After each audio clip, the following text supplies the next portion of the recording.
Selamat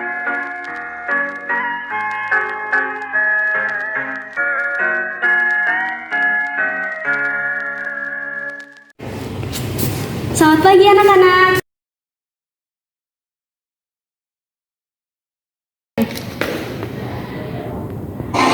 Hiroshima dinilai jadi target strategis karena markas militer dan pelabuhan utama ada di kota itu.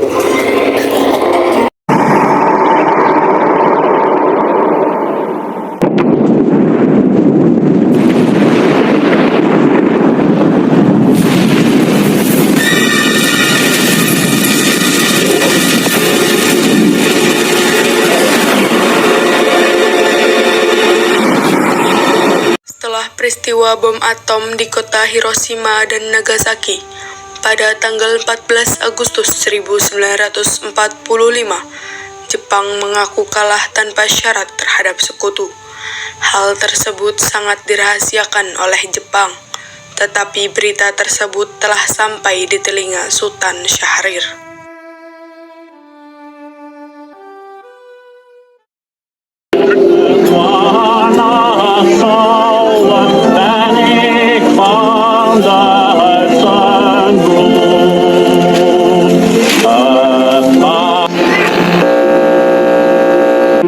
Of Japan and the Japanese government and the Japanese Imperial General Headquarters to sign the instrument of surrender at the places indicated.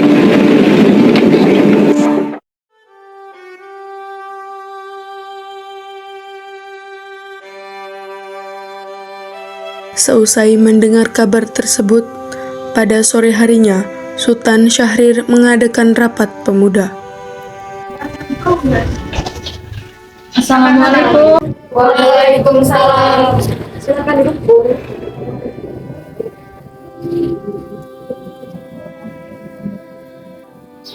Baiklah, apa tujuan kita semua dikumpulkan ke sini, Bu? Saya baru saja mendengarkan berita bahwa Jepang telah menyerah dari sekutu. Jadi telah terjadi kekosongan kekuasaan di Indonesia ini. Sungguh kabar yang baik, tapi apa itu kekosongan kekuasaan? Artinya Jepang telah menyerah dari sekutu dan sekutu belum menguasai Indonesia. Apa yang harus kita lakukan sekarang? Bagaimana kalau kita meminta kepada Bung Karno dan Bung Hatta untuk memproklamasikan kemerdekaan Indonesia dengan cepat? Saya setuju dengan itu. Ini waktunya untuk memproklamasikan kemerdekaan Indonesia. Tapi jangan sampai proklamasi kemerdekaan diproklamirkan oleh PPKI. Kenapa Anda berpendapat seperti itu, Bung? Karena PPKI adalah badan pembentukan dari Jepang. Kita tidak ingin ada campur tangan Jepang dalam kemerdekaan ini. Maka kita akan menyusun kemerdekaan kita sendiri. Baiklah, semuanya sudah sepakat. Kita harus pergi ke rumah Bung Karno untuk memberitahu kabar ini. Baik. Keesokannya, pada tanggal 15 Agustus 1945, beberapa pemuda pun tiba di kediaman Soekarno dengan maksud menyampaikan hasil rapat. Assalamualaikum.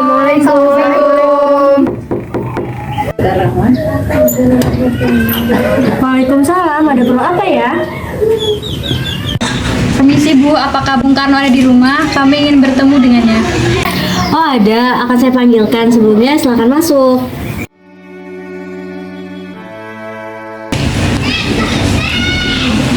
Silakan duduk. Ada perlu apa kalian mencari saya? Begini, Bung. Kemarin saya mendengar berita bahwa Jepang telah menyerah kepada sekutu. Lalu kami mengadakan rapat dan hasilnya kami setuju agar Bung Karno dan Bung Hatta secepatnya mempersiapkan kemerdekaan. Cepatnya, mungkin akan saya usahakan setelah berunding dengan anggota PPKI lainnya. Tidak bisa, karena ini waktu yang tepat untuk memproklamasikan kemerdekaan Indonesia. Apakah kalian tidak memikirkan bahaya yang kita dapat ketika kita nekat memproklamasikan Indonesia? Jepang pasti menyerang mereka. Justru itu, saat ini Jepang bukan lagi penguasa di Indonesia. Jadi, untuk apa kita menyanyikan kesempatan ini? Nanti saja, setelah kita membicarakan hal ini dengan anggota PPKI lainnya. Tapi, saya berharap Anda tidak melaksanakan apa PPKI. Karena saya takut Jepang akan menghadapi rencana kita dan membubarkan kemerdekaan kita. Dan kita tidak ingin merdeka oleh Jepang. Baiklah, tapi beri saya sedikit waktu untuk berunding dengan para golongan tua. Baiklah, kalau begitu kami pamit undur diri. Sampai dalam. Golongan muda pun meninggalkan kediaman Bung Karno. Kemudian, Soekarno meminta para golongan tua untuk datang ke kediamannya dan membicarakan masalah tersebut. Ada apa, Bung? Memanggil kami ke sini? Begini, tadi siang para pemuda datang dan memberitahu saya bahwa mereka mendengar berita kekalahan Jepang kepada sekutu, dan mereka meminta saya dan Bung Hatta agar secepatnya memproklamasikan kemerdekaan Indonesia. Bagaimana pendapat Bung tentang hal ini? Kita tidak boleh gegabah, Bung. Kita harus mempersiapkan persiapan kemerdekaan ini dengan matang agar tidak terjadi sesuatu hal yang tidak kita inginkan. Ya, saya setuju. Menurut saya, sekarang yang terpenting adalah menghadapi sekutu yang hendak kembali berkuasa di negeri ini. Lagi pula, mereka masih sangat muda. Cara berpikir mereka masih sangat pendek. Kita harus melihat masa depan dan mempersiapkannya dengan matang. Kalau tidak, bagaimana kalau semuanya berantakan? Baiklah, Bu. Berarti kita semua telah sepakat. Pada tanggal 16 Agustus, para pemuda pun kembali mengadakan rapat dan sepakat menculik Soekarno ke Rengas Dengklok untuk menjauhkannya dari pengaruh Jepang. Sekarang apa yang harus kita lakukan agar Bung Karno mau mengikuti kemauan kita? Bagaimana kalau kita bawa Bung Karno keluar daerah Jakarta supaya mereka jauh dari pengaruh Jepang? Di kemana? Gimana ke Rengas Dengklok? Di sana dekat dengan markas peta, jadi keamanannya terjamin. Ya, saya setuju. Bagaimana dengan yang lain? Setuju! Setelah melakukan rapat, pada malam harinya, Khairul Saleh, Wikana, dan Sukarni mendatangi kediaman Soekarno untuk membawanya ke Rengas Dengklok.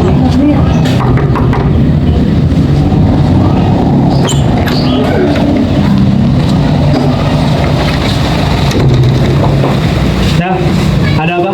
Bung, Anda harus ikut kami ke Rengas Dengklok. Tunggu, saya akan ikut jika Bung Hatta juga ikut dengan saya. Baiklah, kami turuti. Atas persyaratan dari Soekarno, akhirnya Hatta pun ikut diculik dan dibawa ke Rengas Dengklok. Soekarno, Lepaskan ikatan mereka. Semuanya silakan duduk. Apa sebenarnya tujuan kalian? Maaf atas kelancangan kami, Bung. Kami tidak ingin Anda terpengaruh oleh Jepang. Kami ingin Anda tetap memproklamasikan kemerdekaan dengan cepat. bukankah ini sudah dibicarakan oleh Bung Karno? Tenang saudara-saudara, saya mengerti tentang pertimbangan kalian mengenai proklamasi ini. Tapi kesempatan tidak datang dua kali, Bung. Bagaimana jika mereka hanyalah janji manis belaka? Baiklah kalau begitu. Di sisi lain, Ahmad Subarjo dan Laksamana Maeda berunding dengan beberapa pemuda. Setelah sepakat, Yusuf Kunto bersedia mengantar Ahmad Subarjo ke Rengas Dengklok untuk menjemput Soekarno-Hatta dengan memberikan taruhan nyawa sebagai jaminannya apabila proklamasi tidak dilaksanakan pada 17 Agustus 1945.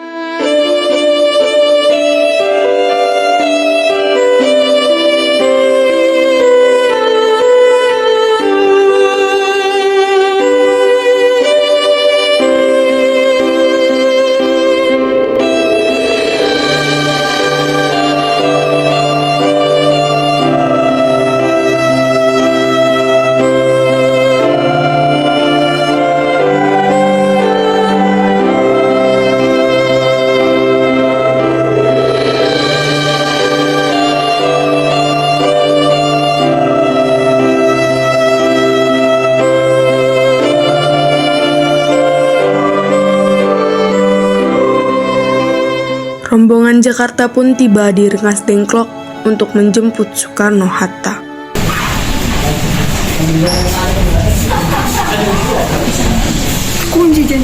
Bagaimana keputusannya, Bung?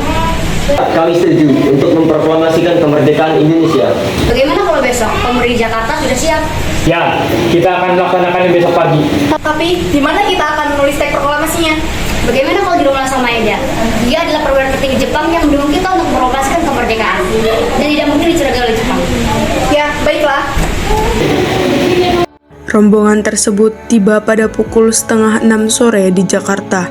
Golongan muda dan golongan tua sudah berkumpul di rumah Laksamana untuk menjadi saksi pembuatan teks proklamasi. Selamat datang, Bung. Silahkan masuk. Sebelumnya saya berterima kasih kepada Anda telah mengizinkan kami menggunakan rumah Anda untuk membuat teks proklamasi dan mendukung kami. Saya turut senang atas kabar baik tersebut. Silakan gunakan dan katakan apa saja yang kalian butuhkan. Kami membutuhkan kertas dan pena, Laksamana.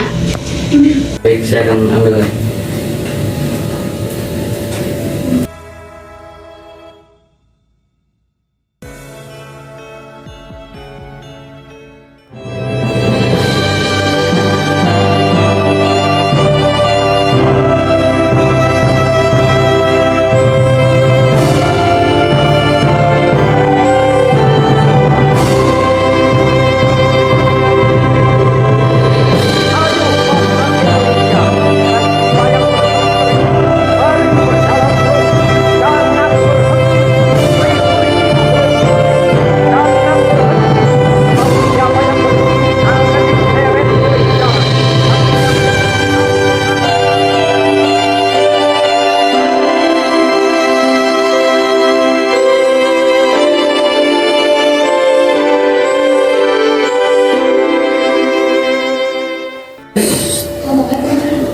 Jakarta, 17 Agustus 1945.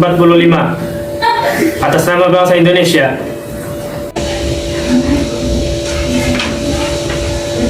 Baiklah, bagaimana dengan tanda tangannya? Kalau boleh usul, bagaimana kalau Bung Karno dan Bung Hatta yang menandatangani sebagai wakil dari bangsa Indonesia? Bagaimana hadirin? Baiklah, Bung Sayuti, tolong ketik teks proklamasi ini.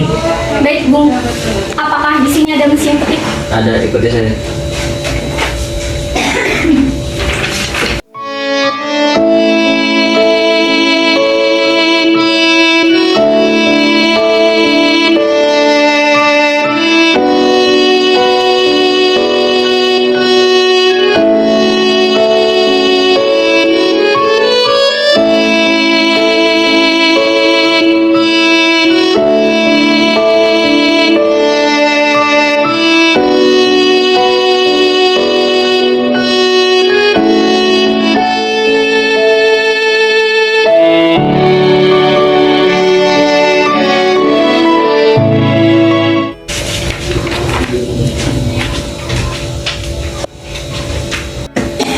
Silakan ditandatangani, Bung. Lalu kita akan melaksanakannya di mana, Bung? Di halaman rumah saya saja. Baiklah Bung Latif, saya perintahkan Anda untuk mempersiapkan peralatan yang diperlukan. Baik, Bung. Bung Dia, bukankah Anda bekerja di kantor kabar? Benar, Bung. Saya beramat kepada Anda untuk memperbanyak naskah proklamasi dan menyiarkannya ke seluruh dunia. Baik, Bung, saya akan memberitahukan teman-teman kantor saya untuk menyebarkannya. Baiklah, rumusan ini telah selesai. Kita akan berkumpul kembali pada pukul 10 pagi ini di halaman rumah saya. Seragam Anda, Bung. Hari Jumat, pukul 5 pagi pada 17 Agustus 1945, para pemimpin bangsa dan para tokoh pemuda keluar dari rumah Laksamana Maeda dengan bangga dan kembali ke rumah masing-masing. Begitupun Soekarno yang pulang menemui istrinya. Bagaimana masakan Anda di sini berjalan dengan lancar? Alhamdulillah lancar. Tapi kita belum mempunyai bendera untuk dikibarkan pagi ini. Bagaimana kalau Ibu yang menjahitkannya? Tapi Ibu hanya mempunyai kain berwarna merah dan putih yang dibikin oleh perwira Jepang tahun lalu. Ya sudah Bu, tidak apa-apa. Ini mendesak. Bolehkah Ibu menamai bendera ini Sangsaka merah putih? Ya tentu, Sangsaka merah putih. Baiklah, Ibu akan menyelesaikan secepatnya. Baik, Bapak akan berhasil.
tibalah saatnya untuk Soekarno membacakan teks proklamasi 17 Agustus 1945 pada pukul 10 waktu Indonesia Barat di kediamannya. Trimurti, tolong kibarkan benderanya. Siap.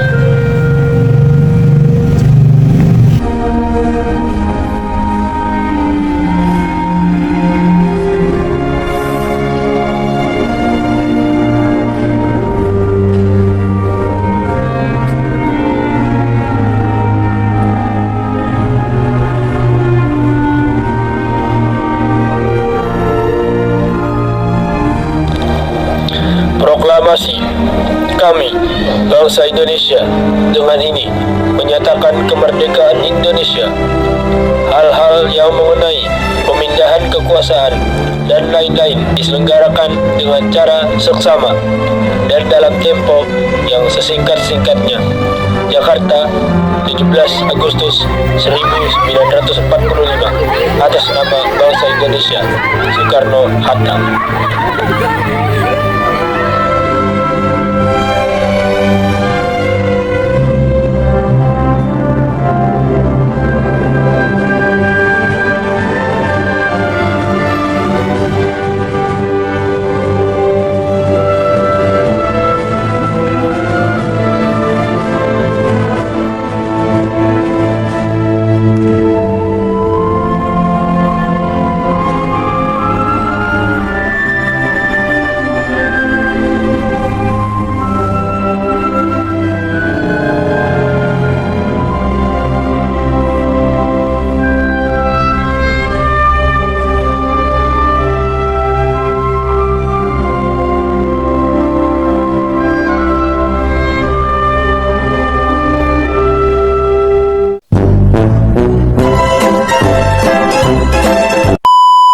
Kamera.